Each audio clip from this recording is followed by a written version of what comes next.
Assalamualaikum warahmatullahi wabarakatuh. Selamat pagi dan sanak pendengar dimanapun Anda berada. Senang sekali pagi ini di pagi yang lumayan cerah ya, tapi ada mendung-mendung dikit gitu ya.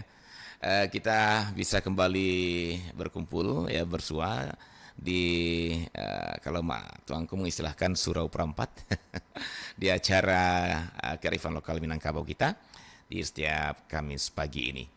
Dan alhamdulillah Mak Tuanku kita sudah kembali berkesempatan hadir di studio setelah lepas dari berbagai kesibukan rutinitas beliau ya. Walaupun di tengah rutinitas beliau tetap sempatkan lewat Zoom gitu ya. Nah, sekarang beliau bisa hadir langsung bersama kita di studio, dan alhamdulillah ini tentunya akan semakin memperindah komunikasi kita baik antara Anda nanti dengan Mak Tuanku dan juga dengan saya. Nah, Dun sanak padangnya, pada pagi hari ini kita akan melanjutkan kembali perbincangan kita seputar filosofis ya yang ada dalam pakaian adat Minangkabau ya. Kalau untuk pimpinannya tentu pakaian Pangulu gitu ya. Nanti juga ada pakaian Menekanduang ya. Pakaian lain-lainnya yang sudah dianggap pakaian adat Minangkabau. Nah, untuk itu topik kita pagi ini adalah kearifan lokal pada pakaian adat Minangkabau bagian kedua ya.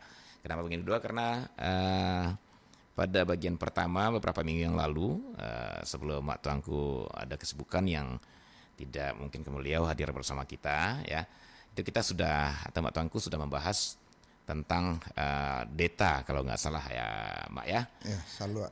Ya, salua atau ya salua deta gitu ya. Bahkan sampai ke pakaian harian seorang Pangulu gitu ya. Mana pakaian resminya atau pakaian hariannya. Nah, itu detanya dalam artian pakaian di bagian deta gitu ya. Nah, sementara seperti yang dijelaskan Mak Tuanku dulu dari awal bahwa sebatang tubuh seorang Pangulu gitu ya, itu pakaiannya penuh dengan filosofi semuanya, penuh dengan makna semuanya gitu. Jadi ketika kita melihat pakaian Pangulu, jangan dikira itu hanya sebuah keindahan belaka, aksesoris belaka, tapi di dalamnya tersimpan pesan-pesan nenek moyang terhadap sang Pangulu tersebut begitu ya, dan juga cerminan buat kita sebagai anak negari Minangkabau ini. Baik, nah untuk pagi ini kita nanti tanya aja ke Mak Tuanku apa yang akan beliau ulik ya. Saya tidak akan mendahului karena setelah deta mungkin nanti ke baju atau juga ada yang lain ya. Kita akan mulai saja perbincangan Mak Tuanku, dan seperti biasa dosen pendengar, nanti di tengah perbincangan Anda bisa bergabung di dua line telepon kita 0751 812 414 ataupun 081166 09240. Dan bagi yang bertanya ya diharapkan sih ya diharapkan kalau bisa sesuai topik. Namun kalaupun ada yang yang krusial yang rasanya tidak bisa ditunda pertanyaannya di luar topik juga akan kami coba tampung dan bersama Mak Tuanku ya. Baik. Kalau begitu saya sapa dulu Mak Tuanku. Assalamualaikum Mak Tuanku. Waalaikumsalam warahmatullahi wabarakatuh. Ini sudah hampir sebulan kita tidak berjumpa ini. Iya. Rasanya udah hampir setahun Mak. Iya, sebentar lagi. Iya, sebentar lagi kita akan mengganti tahun ya. Baik Pak, pagi ini kita akan lanjutkan perbincangan kita seputar pakaian ini Mak ya. Tapi seperti yang juga sampaikan sebelumnya, melihat pakaian Minangkabau jangan lihat hanya sebuah desain, jangan hanya lihat sebuah hasil seni, karya seni anak negeri Minangkabau, tetapi adalah sebuah media pesan, ya media penyimpan pesan-pesan dari nenek moyang kita, ya. Dan pesan-pesan tentunya syarat dengan nilai-nilai yang bisa kita pegang dalam kehidupan ini, ya semuanya akan sangat berguna, pastikan gitu ya. Baik, kalau minggu yang lalu Mak kita sudah bahas, maksud saya beberapa minggu yang lalu kita sudah bahas tentang deta ya Mak ya. Iya. Saluk gitu ya, saluk Pangulu, saluk deta saluk Mak ya, apa namanya Mak yang pas ya? Iya, di kepala itu umumnya disebut deta, tapi nanti ada jenisnya salu, ada kupiah. ada gitu deta ya. itu sendiri. Ada ya. deta itu sendiri, Mak ya. Oke. Dan pada pagi ini rencana Mak kita akan ulik apa nih, Mak? Dengan baju lagi. Baju, Mak ya. Memang dari atas ke baju ya. Iya. Seperti apa baju adat ya, saya katakan adat lah dulu ya. Nanti karena nanti kalau penghulu aja terbatas gitu ya.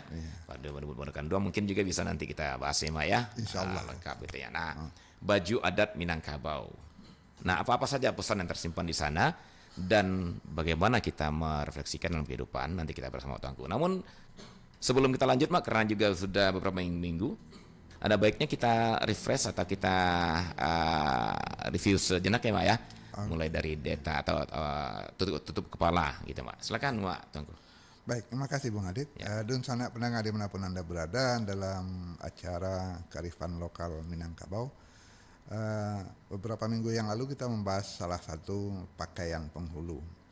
Ya, pakaian penghulu itu ada 9 itemnya, butirnya. Yang pertama di kepala itu disebut deta atau saldu atau yang sederhananya kopiah. Kemudian ada yang kedua baju, kemudian ada celana, disebutnya sarawa. Kemudian ada sisampiang atau kain sarung kalau bahasa Indonesianya. Kemudian ada salempang atau selendang, kain kacia. Kemudian ada keris atau karih. Kemudian ada tungke atau tongkat. Kemudian ada ikat pinggang atau cawe. Kemudian ada sendal atau tarompa bahasa Minangnya. Nah, yang pertama kita sudah bahas tentang salu atau deta. Itu mahkota yang ada di atas kepala. Itu melambangkan tentang kecerdasan, keluasan dan tujuan pemikiran atau gagasan seorang penghulu. Dikatakan bahwa penghulu itu balam laweh padang lapang, pikirannya itu tidak bisa dijangkau oleh sembarang orang.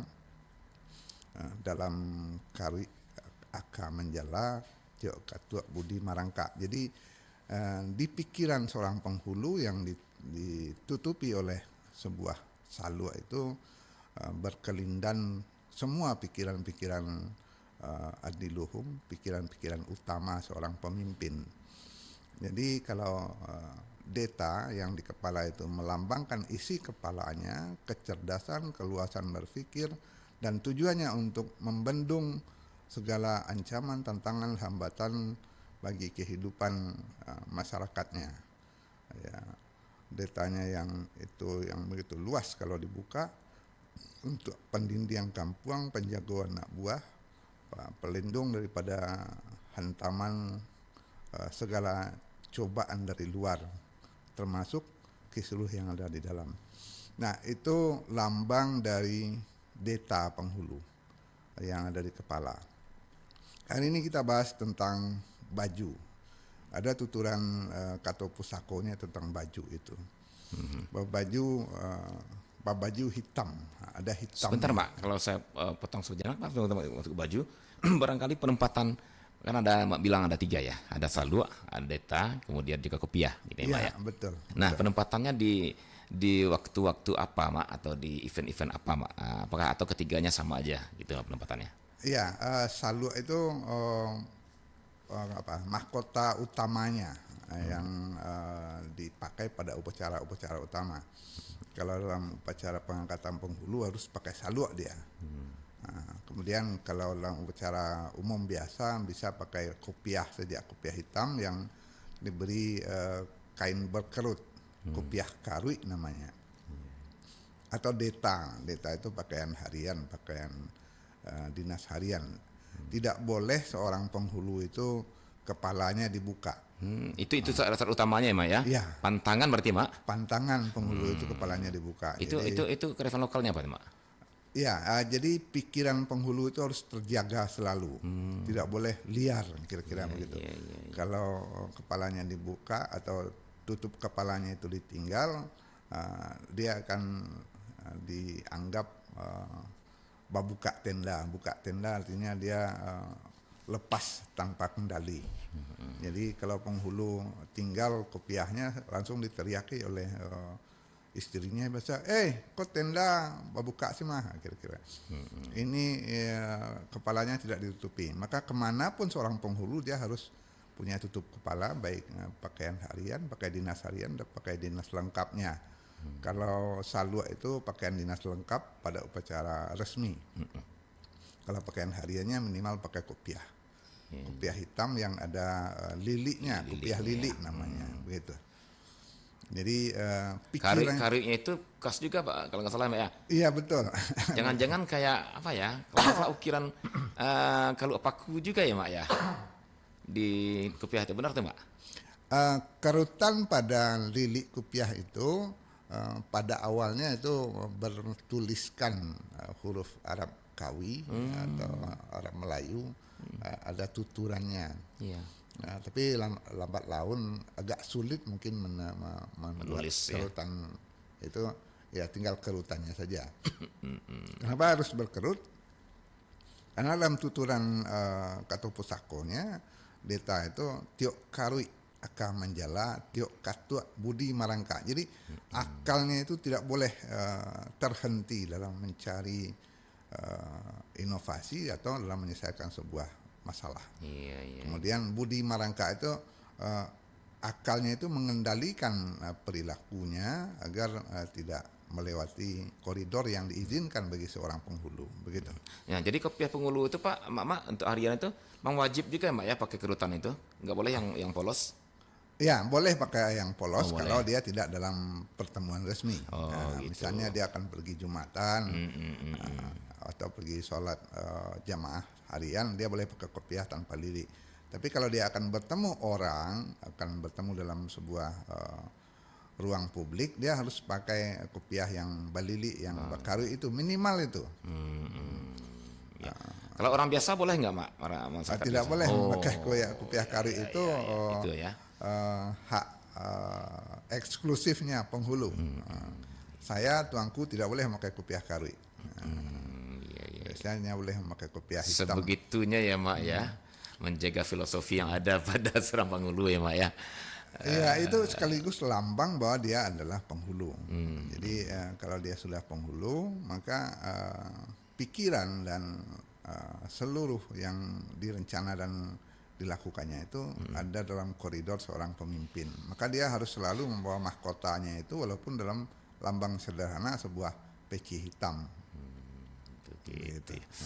Baik Mak. Aduh, luar biasa sekali ya Mak ya, bagaimana nenek moyang kita mendesain gitu ya, membuat sebuah perlambang atau simbol-simbol sehingga dengan adanya itu sang penghulu tidak akan pernah lupa akan posisinya, masyarakat pun tidak akan pernah lupa juga kalau beliau adalah pimpinannya gitu ya Mak ya. Betul. Jadi mahkotanya, Mahkotanya. yang detanya itu menjadi pengingat bagi dirinya dan bagi orang di sekitarnya bahwa dia adalah seorang penghulu. Iya.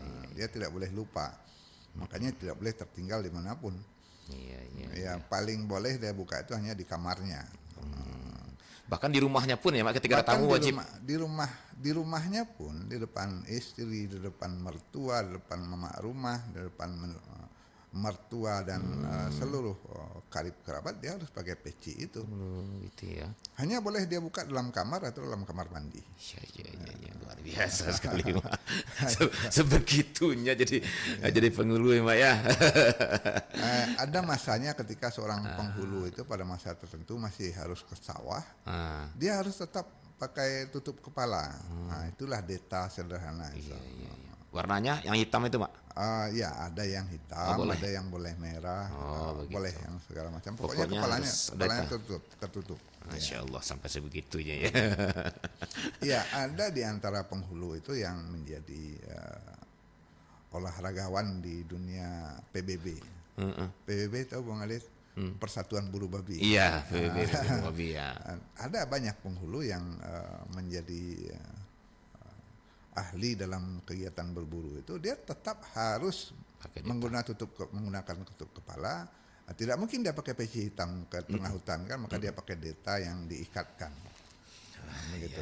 Ya, luar biasa. Yang salut lagi salah satu mak, ternyata nenek moyang kita juga sudah membaca situasi ini ya. Artinya tidak hanya dibekali dengan saldo ya. Iya, Karena tidak mungkin seorang penghulu hanya di acara resmi saja gitu ya. iya, iya, Dibekali lah dengan data ketika iya, mereka harus masuk rimba, masuk hutan gitu ya, Mak iya, ya. ke sawah. Ke sawah. Nah, tidak itu. Nah, sementara acara biasa juga tidak mungkin saldo melulu ada kopiah. Iya, Jadi memang sudah sebegitu rapinya disusun. Tinggal kita lagi yang menjaga sekarang ya. ya kalau bisa kita kelompokkan salwa itu untuk pakaian dinas utama atau pakaian dinas lengkap pada upacara adat. Iya, iya. Nah, pakaian hariannya adalah kopiah atau kopiah karui atau pakai deta yang diikat. Dan itu aturannya berlaku selingkah nagari atau di mana Itu pun? berlaku di seluruh Minangkabau kalau dia sudah menyandang gelar datuk. Walaupun dia lagi keluar negarinya gitu ya, Mak ya. Iya. Keluar dari negarinya ke negari lain, dia Iya. tetap pakai itu ya, Mak ya. Iya. Jadi ada cerita rahasia yang orang lain tidak tahu persis. Ketika beberapa tokoh Minangkabau menjadi founding father di pendirian Indonesia Merdeka, masuk kemanapun selalu pakai peci. Ditanyalah oleh orang, kenapa harus pakai peci mau ruang rapat ini, Bapak? Saya di kampung sudah bergelar adat, tidak boleh saya buka tenda. Apa itu buka tenda? Ya tidak boleh kepala saya ini terbuka katanya. Perhatikanlah seluruh tokoh Indonesia sebelum merdeka itu sudah pakai peci kalau dia dari Minangkabau. Agus Salim kah namanya, Muhammad Hatta, setelah dia bergelar datuk selalu pakai peci dia. Gitu ya, Mak ya. Baik. Baik, Mak Tuanku dan Desa Penangah, rasanya begitu tuntas tentang tutup kepala ini ya. Dan rasanya saya sudah dapat ininya, feel-nya luar biasa sekali. Sebegitunya nenek moyang kita mempersiapkan dan memposisikan seorang pimpinan di Minangkabau ini. Jadi dimanapun dia berada, dia harus selalu ingat bahwa saya adalah pemimpin bagi anak keponakan saya, gitu ya, Mak ya. Betul. Seperti apa laku saya kalau untuk kepala seperti karu inilah, gitu ya, Mak ya. Bahwa saya siap berkaru kaniang gitu ya, Mak. Untuk Jadi anak keponakan saya. apapun kerutannya dia harus bisa menjalankan akalnya. Makanya tiok karui akan menjala. Tiok kastu budi marangka. Bagaimanapun dia dihadang oleh sebuah permasalahan, akal budinya tidak akan pernah bisa dikalahkan. Kira-kira begitu tuntutannya. Ya, luar biasa, Mak. Iya, mungkin ada yang bisa kita lihat ketika deta itu dipakai oleh seorang untuk satu hari. Ketika ada pernikahan, salwa penghulu itu boleh dipinjamkan satu hari kepada Raja Sahari.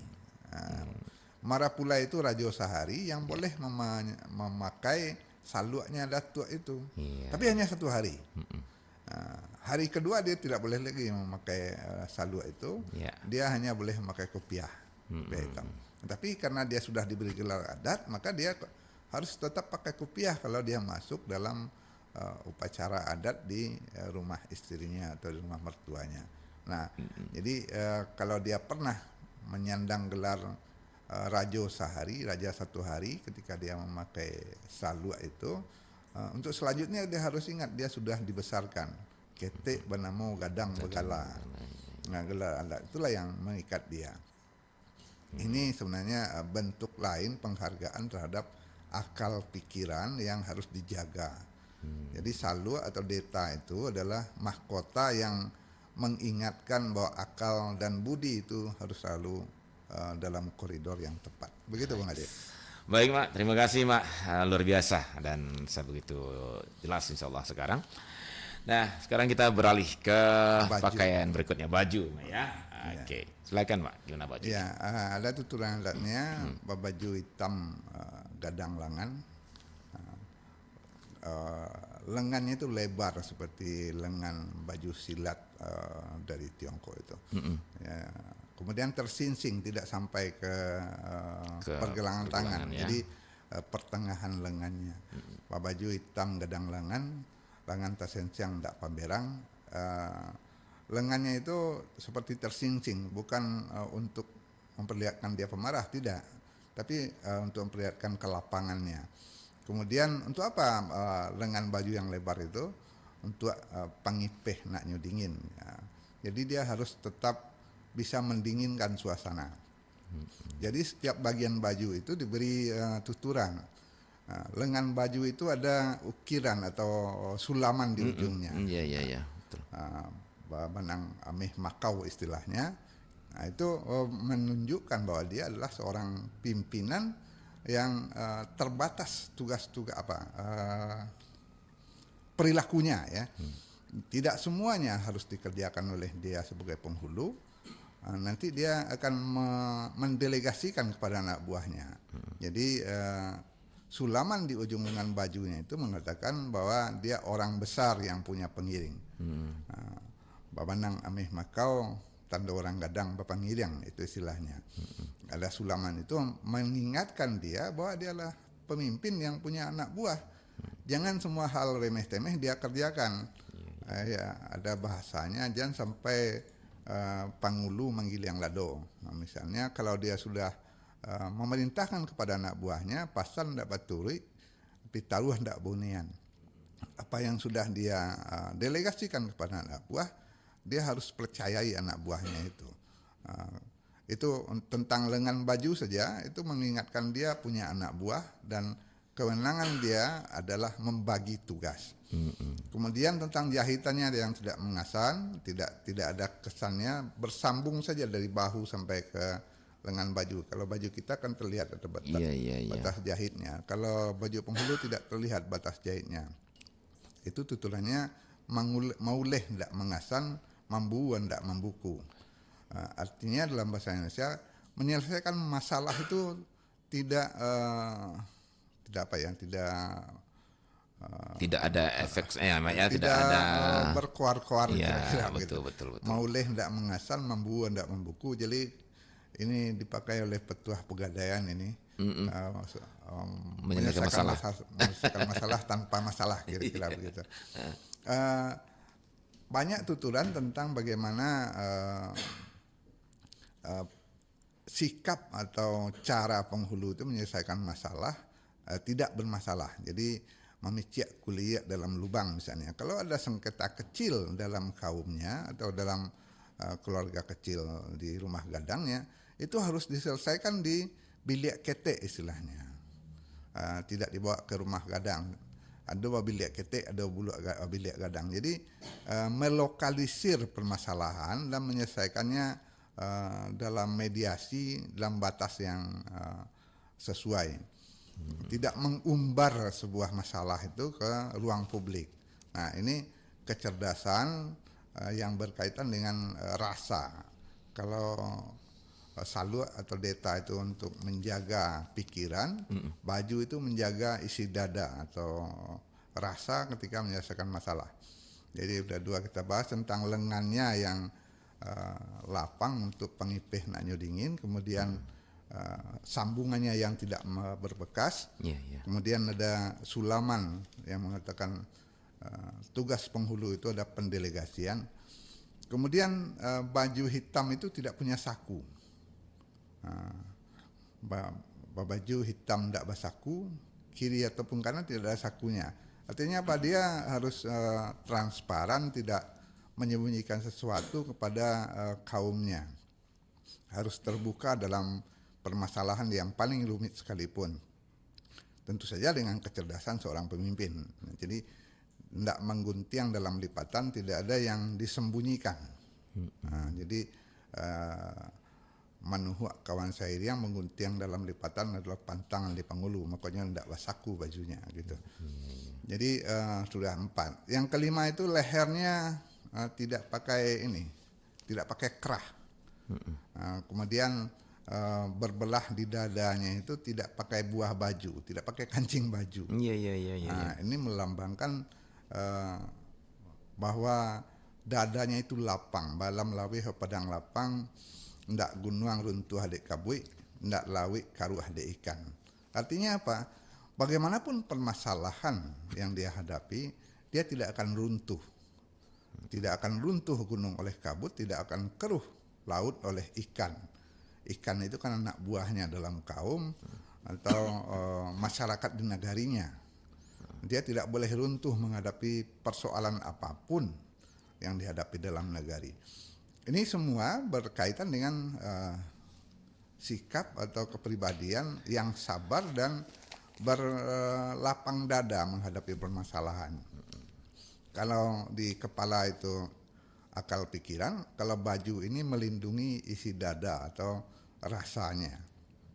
Raso dan pareso ya, dalam Minangkabau itu ada rasa di hati, rasa sabar, rasa tenang, wibawa, karisma, itu rasanya yang dikembangkan, dan semua itu dilambangkan dengan semua pernik di baju penghulu itu, mulai dari lengannya yang longgar, kemudian ada sulaman di ujungnya, kemudian jahitannya tidak terlihat, kemudian lehernya yang longgar, lapang, dan tidak punya saku. Kenapa? Karena dia diharapkan jadi pemimpin yang ada anak buahnya, ada pendelegasian tugasnya, dan ada masalah-masalah nagari atau kaum yang harus dihadapi dengan kesabaran dan ketenangan, kewibawaan. Jadi ba'alam lawih padang lapang, ndak runtuh gunung dek kabui, ndak karuh lawih dek ikan. Bagaimanapun besarnya kabut atau awan yang melanda gunung tidak akan runtuh. Bagaimanapun banyak dan hebohnya ikan di laut tidak akan mengeruhkan air laut, itu bunyi pepatahnya itu.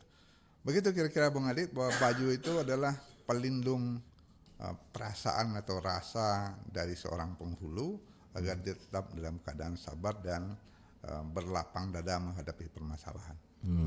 Begitu ya Mak ya. Jadi kalau tadi di atas 5 kotanya itu lebih melambangkan ke akal pikiran ya Mak ya. Betul.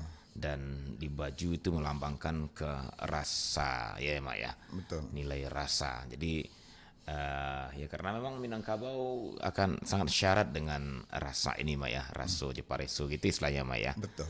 Raso dibawa naik, pareso dibawa turun. Baik, itu baju. Nah, yang menarik juga ternyata dalam dalam sebagian kecil saja di baju itu ada makna, seperti ada batasan sulaman sebelum ujung baju ya Mak ya. Betul. Hanya itu, kemudian lehernya tidak pakai kerah pun ya. Tidak pakai buah kerah, tidak pakai buah baju. Iya, tidak pakai kancing baju. Kancing baju pun ada makna begitu. Iya. Aduh, jadi sedetil itu ya, sedetil itu. Apalagi nih ketika dia udah lihat semuanya, apalagi yang harus dilupa gitu ya Mbak ya. Iya. Gimana cara dia bisa lupa ketika semuanya sudah bermakna begitu ya Mbak ya. Iya. Jadi ketika dia memakai baju itu, dia meraba di leher bajunya, tidak ada kancingnya, dia harus tahan diri, tahan hati, betapapun panasnya hari atau dinginnya hari, dia tidak boleh merubah penampilannya.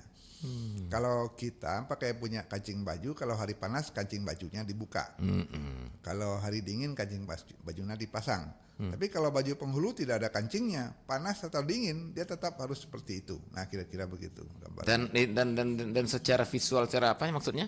Secara nyatanya Mak, fisiknya beliau harus seperti itu Mak. Iya, dadanya terbuka untuk menghadapi permasalahan. Berarti artinya ya maaf, secara fisik pun harus siap ya Mak. Harus siap.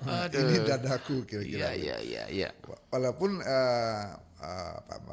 leher baju itu tidak terbuka sampai ke bawah, hanya sampai batas dada saja. Iya. Tapi kan memungkinkan nih rasa dingin masuk, Iya, betul. Angin lewat ini Mak ya, dan itu makanya saya bilang artinya memang seorang penghulu pun di samping nilai-nilai dia juga harus punya fisik yang mumpuni untuk menahan. Nah, betul, itu Mak ya. Betul. Baju itu memperlihatkan bahwa fisiknya juga harus prima sebenarnya. Iya betul. Baik Mak, luar biasa. Nanti kalau kita lanjutlah dulu ya Mak ya. Nanti kalau kita bareng lama nanti nggak sampai juga ke bawah. Nanti kalau ingat ke atas kita balik lagi Mak, nggak apa-apa. Kita akan maraton aja nih Mak ya. Kita maraton aja. Dan Dunsana Pendengar juga bagi Anda yang ingin bergabung silakan ya. Kita sudah buka kesempatan untuk Anda, sudah setengah jam kita berbincang. Silakan bagi yang ingin berbincang, menanggapi ataupun bertanya di dua line telepon kita 812-414 dan 0811660920. Baik. Kalau begitu kita lanjut lagi Mak ya, setelah baju Mak. Apalagi Mak? Baik, jadi kalau salwa itu untuk menjaga pikiran, baju itu menjaga perasaan. Kemudian yang ketiga celana. Celana itu dalam bahasa Minang disebut sarawa. Sarawak ya. Sarawa. Celana atau sarawa lapang gadang kaki. Kapan nurui aluanan lurih. Kapan nampuah jalanan pasan dalam korong kampuang Jonagari. Artinya apa? Celana penghulu itu sangat sederhana, tidak pakai saku juga, dan longgar. Kenapa? Karena dia harus lincah. Kapan nurui jalanan pasa, penuh alua nagari kampuang koto Jonagari, kira-kira begitu. Artinya apa? Dia harus siap, harus sigap. Maka celananya tidak boleh banyak pernak-pernik yang akan menghambat jalannya. Kira-kira begitu. Dalam menempuh aluan nan pasa itu, jalanan pasa itu artinya dia harus berjalan lurus berkata benar. Jalan lurus kata mana? Jalan lurus nang kadi tampuh koto Jonagari langkah selesai. Artinya dia tidak menghambat langkahnya untuk memasuki apapun permasalahan di kampungnya, di nagarinya.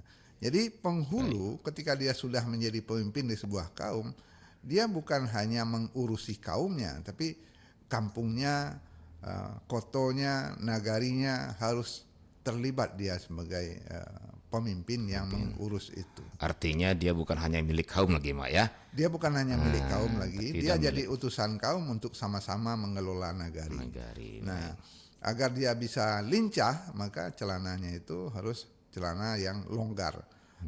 Sarawa gadang lapang kaki, kepanurui labuhanan pasa, panurui kampuang Jonagari. Nah, ini tuturan bahwa penghulu itu bukan terbatas dalam lingkup kaumnya, dia bukan terbatas lingkup keluarganya, dia sudah jadi milik sebuah masyarakat.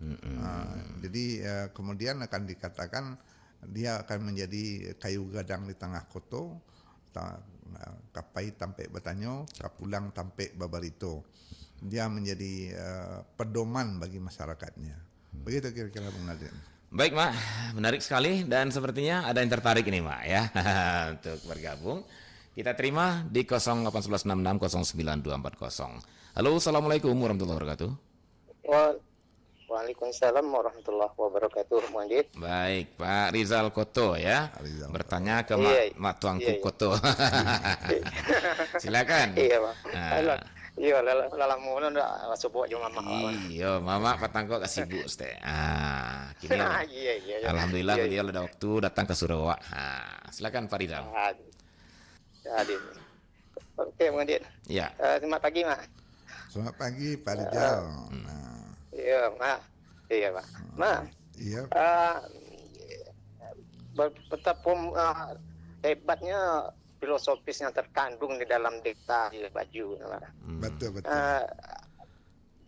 Berdasarkan pengalaman, Mak, ada mau nan rajo sehari gue mah. Amo mencari pengukun pengulu lun mencoba belum pernah Mak. Cuma mencari pengukuhan rajo sehari gue memarap lain Mak. Aduh yang lancak apanya mamaknya atau orang muda Mak. Nyotarangan setiap apa tu Mak. Misalnya salu itu baa mangkonyo bakarui.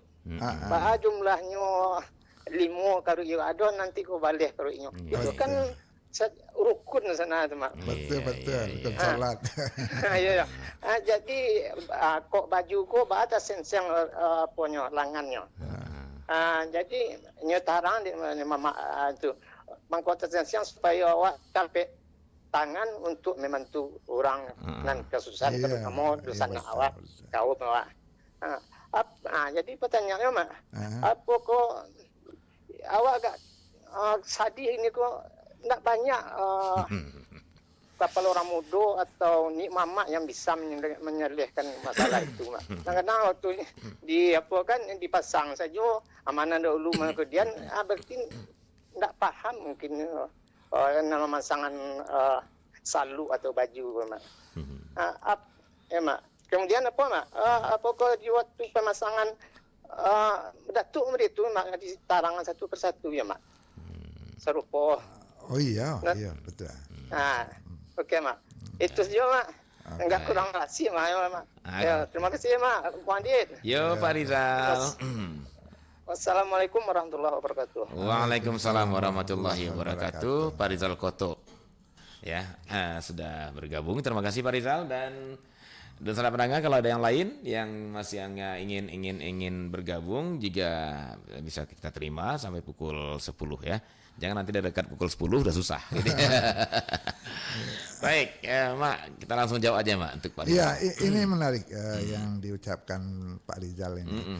Bahwa pakaian penghulu yang dipinjamkan untuk marapulai, untuk mempelai, untuk Rajo Sahari itu memang idealnya atau malah harusnya, kalau katakan wajib nanti orang marah pula, bertambah pula ini fikih Islam. Bertambah rukun iman kita aja ya, Pak.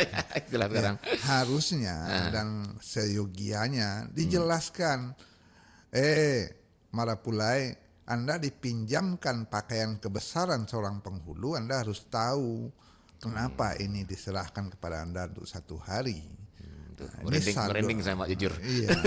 Karena pernah merasakan.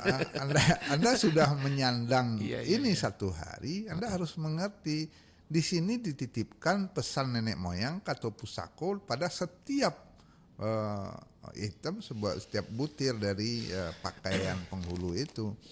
Nah, salua ini, deta ini, kariknya 5 tiok katua akam tiok karik akam menjala. Artinya apa?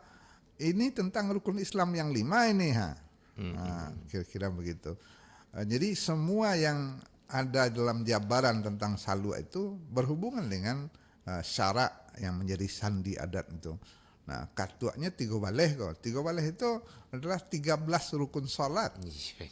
Yang pernah tinggal rukun 3 baleh.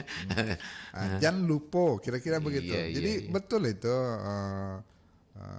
Pak Rizal, bahwa nenek moyang itu menitipkan semua pesan adat dan syarak itu kepada lambang-lambang yang dipasangkan kepada pakaian penghulu itu. Jadi ada karuiknya 5, kastua nan 3 baleh, karuiknya untuk pendidikan kampung. Artinya apa? Setiap perilakunya itu harus menjaga kebaikan dan kemaslahatan di kampung halamannya, sampai kepada pakaian tadi. Nah, kalau jadi penghulu, kalau ketika Anda jadi penghulu dalam keluarga Anda jadi pemimpin dalam keluarga Anda, jadi suami, Anda harus menyandang semua hakikat yang dititipkan dalam pakaian tadi, bahwa Anda harus berpadang laweh ba'alam leba. Artinya sabar itu menjadi pakaian yang harus ada selalu dalam diri Anda sebagai pemimpin, sebagai penghulu di keluarga Anda, kira-kira begitu. Titipan nenek moyang dalam pakaian tadi, dan seluruh butir pakaian itu isinya ya pedoman hidup sebenarnya, mengingatkan Anda sekarang jadi pemimpin. Jadi kalau ditanyakan Pak Rizal apakah ketika pengangkatan penghulu itu disampaikan, iya pasti Mak ya. Pasti. Bahkan seluruh tambo adat itu dibacakan. Dalam tambo adat itu sebagian besar isinya memang tentang hakikat pakaian penghulu, martabat penghulu dan seterusnya. Begitu. Betul itu Pak Rizal. Ya. Dan aduh, ini jadi berkembang pikiran liar saya, Mak. Kenapa? Apakah ini rahasianya sampai-sampai pakaian penghulu yang begitu syarat dengan makna itu dipinjamkan 1 hari untuk seorang laki-laki yang akan berumah tangga, yang akan memimpin keluarganya, karena dia harus jadi penghulu di rumah tangga ya, gitu ya, Mak ya? Iya, begitulah penghormatan adat Minangkabau kepada nikahnya Islam. Iya. Ya, upacara Islam akad nikah itu kan upacaranya Islam. Tapi bagi orang adat dipakaikan bahwa dia akan dijadikan raja hari ini. Karena dia selanjutnya akan jadi pemimpin dalam keluarganya. Jadi dia harus bersifat sebagai penghulu untuk anak istrinya gitu ya, Mak ya. Betul. Nah, ketika semua marapulai itu di negari itu sudah menjadi penghulu untuk istri dan anaknya, ya otomatis negerinya insyaallah ya. Luar biasa, Mak. Oke, baik, dan mungkin juga ada satu apa lagi ke depannya barangkali kita harapkan ini terjadi lagi, Mak ya. Insya Allah. Nah, kalau bisa, kalaupun umpamanya nih yang memasangkan itu bukan seharusnya memasangkan memang penghulu, Mak ya. Yang memasangkan itu memang syaratnya penghulu. Harusnya ya. Saya tidak boleh memasangkan karena saya tidak bergelar datuk. Saya tidak pernah memasangkan saluk itu. Paling saya hanya dimintakan penjelasannya. Misalnya Datuk Mangkudun setelah memasangkan saluk kepada kemenakan yang jadi marapulai, kalau untuk penjelasan akamak tuanku kita minta, sayalah yang menjelaskan. Berarti maaf potong ini lupa. Ya, praktek hari ini kita harus evaluasi juga kalau itu, Mak. Betul. Jadi pemasangan pakaian adat kepada seorang mempelai itu harus bertanggung jawab kepada adat yang kita pakai. Adat yang kita pakai itu kan kita mengisi adat namanya. Ya, ketika kita mengisikan adat pada sebuah kegiatan, kita harus bertanggung jawab. Apa isinya? Ini kan mengisi adat ini. Dia sudah jadi marapulai, dipinjamkanlah saluk penghulu 1 hari, dia jadi raja 1 hari. Tapi isinya apa? Bukan limbago penghulu itu saja yang dia pegang, tapi isi adatnya yang harus dia, fungsinya yang harus dijalankan begitu. Maka diterangkanlah dengan tuturan tadi. Begitu Bung Adit. Iya, itu yang saya bilang terima. Jadi harusnya ya mohon maaf, saya ingin melihat praktek hari ini gitu, Mak. Iya, ada yang harus kita perbaiki. Memasangkan saluk itu tidak boleh perempuan. Tidak boleh. Ya walaupun saluk itu dipinjam dari, mohon maaf ini para event organizer. Saluk itu dipinjam dari event organizer, disewa begitu. Tapi ketika memasangkan itu adalah upacara adat. Nah, upacara adat itu harusnya diingat, yang berhak menjalankan upacara adat itu adalah limbago adat. Limbago adat itu pun tertentu. Saya yang tuanku tidak berhak memasangkan saluk ke kepala kemenakan saya. Mama pasti menolak ya kalau minta pasangan itu. Saya akan menolak, selalu menolak. Segitunya ya. Mungkin sudah ada sekitar 60-an kemenakan atau anak saya yang menikah. Saya selalu hadir. Dan yang memasangkan saluk itu, kalau tidak ada penghulu di kaum saya menyerahkan kepada penghulu yang hadir.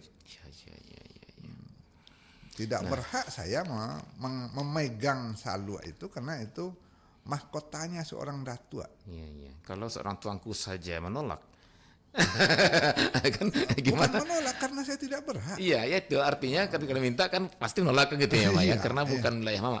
Nah, kalau seorang tuanku saja tidak berhak gitu ya. Apalagi kan itu maaf istilahnya. Mohon maaf kepada event organizer ketika dalam upacara. Iya. Janganlah mengambil peran penghulu itu.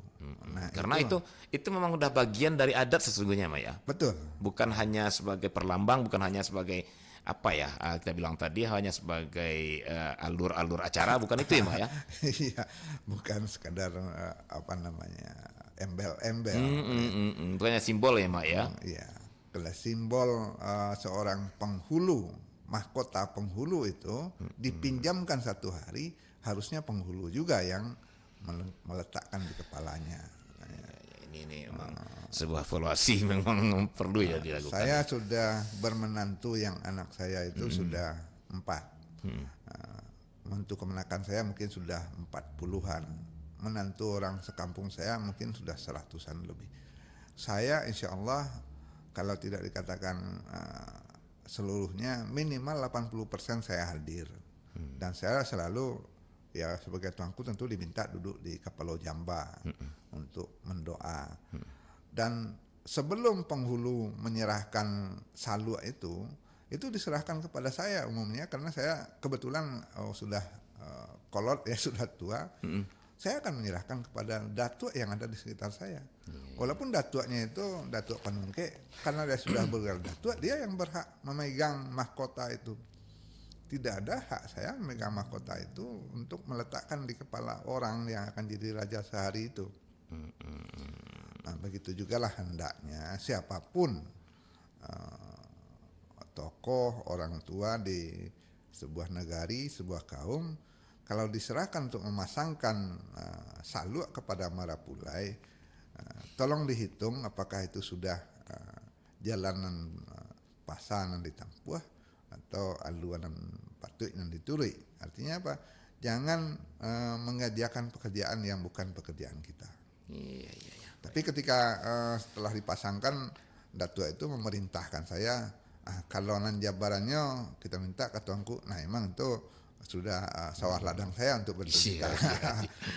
Tapi ini secara apanya ritual apanya? Iya, ritualnya. Ritualnya harus sang datuk ya. Iya, harus orang datuk yang akan memasangkan itu. Nah, begitulah kalau kita berharap adat ini tetap dihormati oleh generasi penerus. Dan dia tentu harusnya seperti itu Pak ya. Kalau enggak siapa lagi gitu ya. Iya. Dan terutama kepada event organizer, pada penyelenggara perhelatan yang kecil-kecil begini, mohon diingat bersama, saluk itu mahkotanya penghulu, mahkotanya seorang datuk. Serahkanlah kepada beliau untuk memasangkan kepada Marapulai. Begitu. Oke, sampai ke ini Mak, sebelum kita belum sampai ke sana, tapi saya pikir apakah tungkek juga sama dengan saldo itu pemberiannya gitu, penyerahannya? Tidak. Oh tidak, berarti yang saldo aja ya Mak ya? Saldo, yang karena itu mahkota. Mahkota, oke, baik Mak. Baik, aduh, saya jadi teringat beberapa tahun yang silam dan sekarang saya betul-betul merasakan, aduh, jadi saya ini udah penghulu nih. Sudah penghulu ketika satu hari itu. Tapi artinya nilainya seterusnya harus dijalankan kan itu, betul. Bagaimana agama jalannya seorang penghulu untuk anak istri saya harus seperti itu gitu ya, Mak ya. Tiok kari agama jala, tiok katuk budi marangka. Artinya apa? Akal dan budi itu selalu ada penjaganya. Itulah saluk itu. Ya, artinya untuk kapasitas di keluarga saya harus seperti itu gitu ya, Mak ya. Betul. Nah, kalau nagari mungkin penghulu di keluarga, anak istri, kita sang suami harus seperti itu ya, Pak ya. Betul. Jadi saya ngomong saya, Pak. Oke, tinggal kita refleksi aja dan jalankan gitu ya, Pak ya. Insya Allah kita bisa jalankan. Oke, baik. Di sana tadi ada yang sepertinya mau masuk di 812414. Silahkan. Karena tadi mohon maaf belum saya terima karena memang gantung ini ya. Jadi saya begitu kalau itu rasanya penting, saya nggak akan berani ngotong karena itu akan membuat distorsi istilahnya Pak ya. Ya, ada sedikit lagi Bang Adit. Ya, tadi silakan, Pak Rijal mengatakan haruskah itu diterangkan? Iya, itu bahagiannya. Tidak asal ditonggokkan saja, ditonggokkan saluk lah, pailah penikah, bukan begitu. Iya.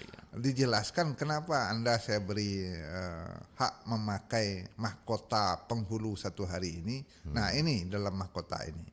Sadarilah bahwa ini adalah lambang kepemimpinan Minangkabau. Di sana akal dan budi yang harus dijaga. Begitu. Ya, luar biasa sekali. Saya nggak bisa ngomong, speechless saya mah. Tinggal seperti yang bilang tadi, tinggal kita apa istilahnya Bapak di pintu haran tuanya, Mak? SSC TPK-in ya, Mak ya? Iya. SSC TPK-in, dan kalau lagi terasa jalankan gitu ya, Mak. Betul.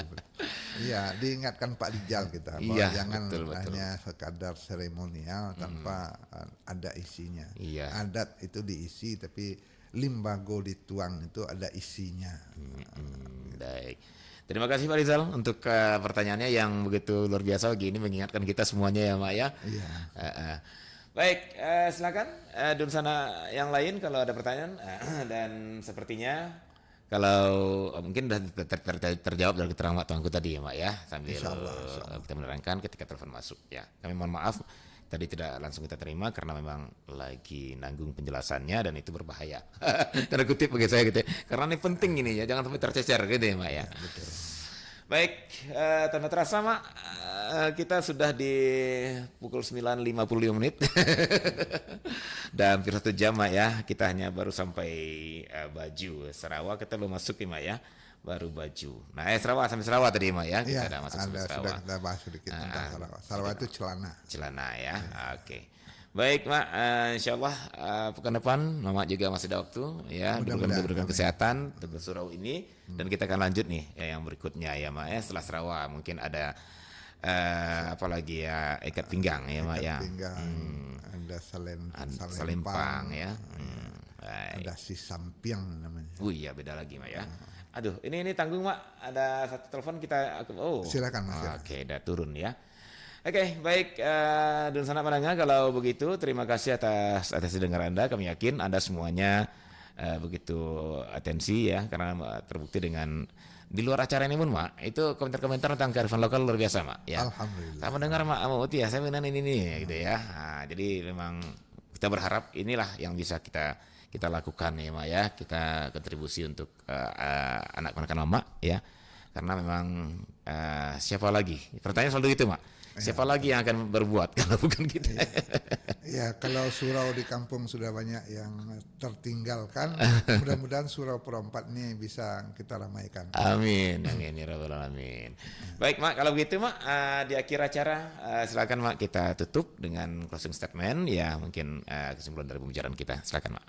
Baik, terima kasih Bung Adit dan sanak pendengar RRI Perompat dimanapun berada, bahwa dalam setiap butir, setiap unsur pakaian adat penghulu itu tersimpan pesan-pesan nenek moyang tentang apa yang harus dilakukan oleh seorang penghulu. Nah, ketika pakaian penghulu itu dipinjamkan kepada seorang marapulai mempelai raja sehari itu memang sangat ideal atau harusnya itu dituturkan kembali apa pesan yang ada dalam setiap unsur pakaian penghulu itu, mulai dari saluknya sebagai penjaga marwah pikiran akal budi dari seorang penghulu, bajunya yang menjaga perasaan, kewibawaan, kesabaran dari seorang penghulu, celananya, sarawanya yang menjaga langkah setiap perilaku dari penghulu dan seterusnya. Nah, mudah-mudahan ini bisa kita teruskan. Jadi apapun yang dipakai oleh para penghulu, apapun yang dipakaikan atau dipinjamkan kepada seorang mempelai yang jadi raja satu hari, itu menjadi wadah atau media mewariskan kearifan-kearifan filosofis dalam setiap unsur adat Minangkabau, insya Allah. Ya, baik, sekali lagi Mak, terima kasih atas waktu Mama, atas kehadiran Mama ya. Dan atas terutama untuk penjelasannya yang sudah menjadi apa istilahnya suluh bendang ini Pak ya bagi kami anak ponakan Minangkabau ini. Mudah-mudahan ini bisa menjadi obor kita ke depannya ya, menjadi suduh kita untuk berjalan pada alurnya, pada alduannya gitu ya Pak ya. Betul. Dan juga berbuat padanan yang patuhnya begitu. Baik, akhirnya saya bersama Mak Tuan Kumengkudun mohon pamit dari ruang dengar Anda dan selamat pendengar. Dan sampai jumpa pada kesempatan berikutnya dalam kearifan lokal Minangkabau tentunya. Ya, dan terima kasih. Mohon maaf. Assalamualaikum warahmatullahi wabarakatuh. Waalaikumsalam.